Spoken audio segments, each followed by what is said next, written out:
you guys sticking around. I know it was a long game, but I hate it that we couldn't get a win for Razorback Nation. I hate it we couldn't get it for Coach Pittman. Credit to Florida, a really, really explosive, experienced team that's probably deserving of every accolade and ranking that they've got. I was impressed with them trying to game plan against them, and then on the field, they're good in every area. Proud of their team on fighting. I wish we again could have played there to win the game, and got away from us early in the first half. But I thought, at least offensively, it kept coming back, and Felipe played an excellent game in a really a situation as a mature competitor as he is. He showed his true colors on coming back and playing so well, and the offense around him did a nice job stepping up. But we'll regroup. I talked to our team inside about, life is made of a series of moments, and not defined by one single moment. Just like we won't be defined by this moment, we're defined on how we respond to this. And our guys will be hungry to get back to work and play at home next Saturday against LSU. Tom. Hey, Barry. I know you tried a lot of different things against that offense. What do you just credit them for having answers, or did you guys help them at all? Yeah, I think number one, they're really good. I don't want to take anything from them, but man, we look at this third downs. We had a couple there early that the ball was tipped. They came up with a catch. We just couldn't get off the field on third down, and then we were dropping in the zone and not bringing pressure. And they're good up front, and we weren't able to hold up long enough in our zone coverage concepts. And then when we tried to go man, we got beat. And there were times that mixing and try to keeping it off balance, and we couldn't ever really get in front, and couldn't find a way to get in front and get them in third and long. And then when we did on a couple of third downs, they got off the field. So credit to them. We've got an opportunity to continue to build what we're trying to do defensively, and we're going to get back to work as soon as we get home.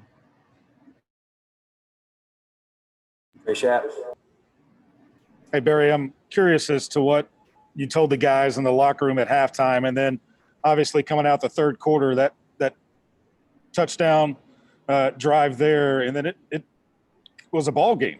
Yeah, the thing we talk about, and Sam has done such a great job, in every situation of leading this team. And I tried to, a little bit think about, his message continuing to build this team and this program, but also wanted to challenge our guys. Hey, we need to hit the reset button, and at 0-0, let's go play. Offense, kickoff return, you're up. Offense, go score. Defense, find a way to get a stop and get off the field. And then let's try to get it into a real game. And, I think still a credit to our kids, man. They're doing and listening to what we're asking them to do. And I hate that I fell short for them tonight, but we'll rebound. We'll bounce back from this. Hutch. Yeah, Barry, now having game planned against them and seeing him in person, what were your impressions of Kyle Trask? And he's so impressive. And I played against him a couple times now, and I'm super impressed with his patience, his ability to not only look off a receiver, but stay right where he's at, stay on target. And he's got a terrific arm. I've never questioned that. But just you can see how comfortable he is in this system. The playmakers around him. He's a heck of a quarterback, and I would suggest he's going to win a lot of games here moving forward.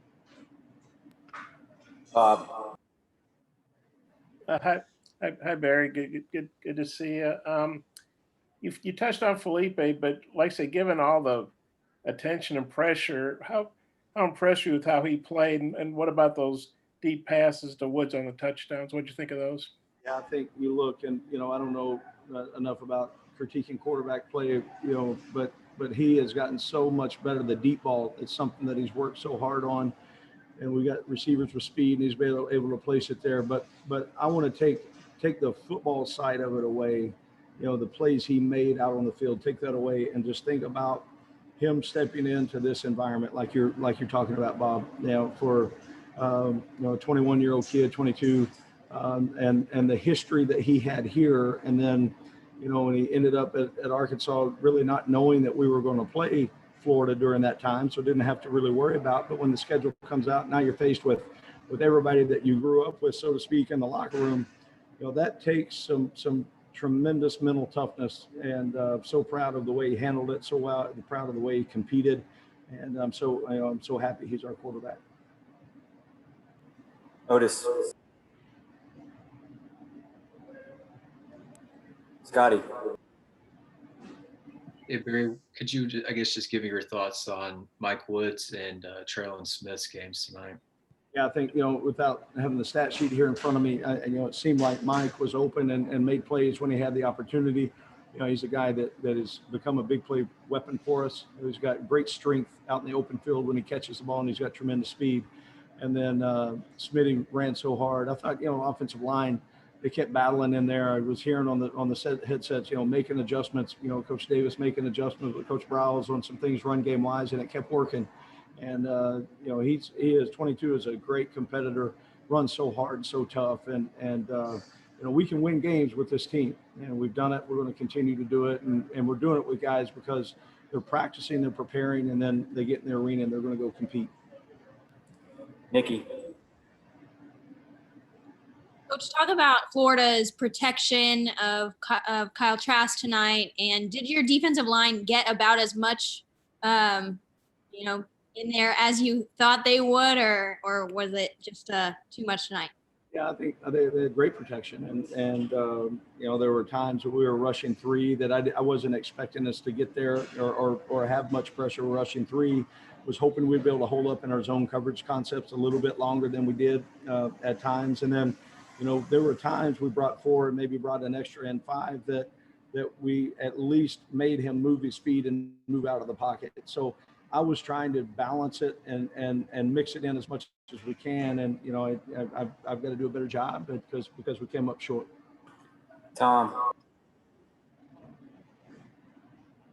Yeah, the Traylon Smith 83-yarder in the second quarter. Just I don't know what you heard over the headphones on that one, but how big of a play was it? What did it do for your team?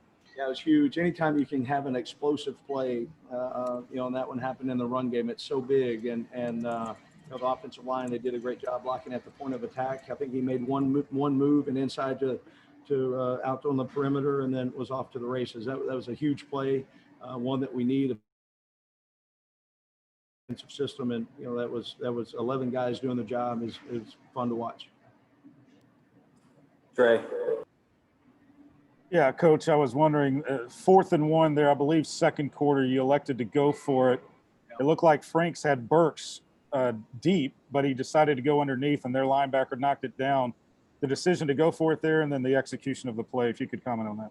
Yeah, I think anytime you step into this game, and I wanted the team to know that we're here to win it, and we're going to be aggressive. And I trusted the play, I trusted the call. If we had to do it again, I'd do it again at that situation in the game. Because I wanted to show our team, we're coming down here to try to win the game. And it was, we felt really good about the play call. It was there, like you said, we had a vertical opportunity, and then we had, the throw that we made. It's got a fingertip on the ball. So. I will never, go into a game, and I'm going to do everything we can to go win it. And at that point, I thought that was a good momentum play for us to try to go get. Two more. Hutch. Very along those same lines. I think on the second possession in the third quarter, you had a 4th and 1, but you're at your own 32. Was there any thought of going for it there? Or were you just too far deep in your own territory? Yeah, we Kendall and I talked about for a couple of, brief moments, and I, if we didn't get it in that situation, the score was what it was. I wanted to try to get back into it, flip the field a little bit with our punt game, and see if we could get a stop on third down defensively. Last one, Bob. Larry, I know you did some of your own coordinating at Mizzou and you were the head coach. Well, what was it like tonight, wearing both hats, and did you feel like it took away from your play calling at all?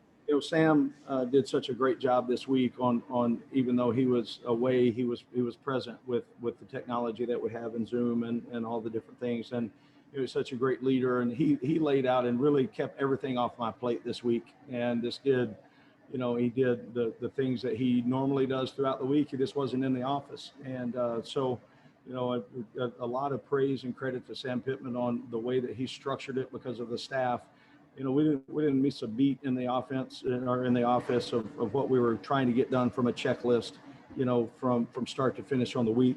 I'd be lying to say I would I think we all missed his presence, and kids rally around him. We're going to play hard for him. They understand he's our leader, but he did such a great job even navigating through this week on still being present and making sure that we knew exactly what we needed to get done. And defensive staff, I thought that pretty status quo for us this week as we went into it. Thanks, Coach.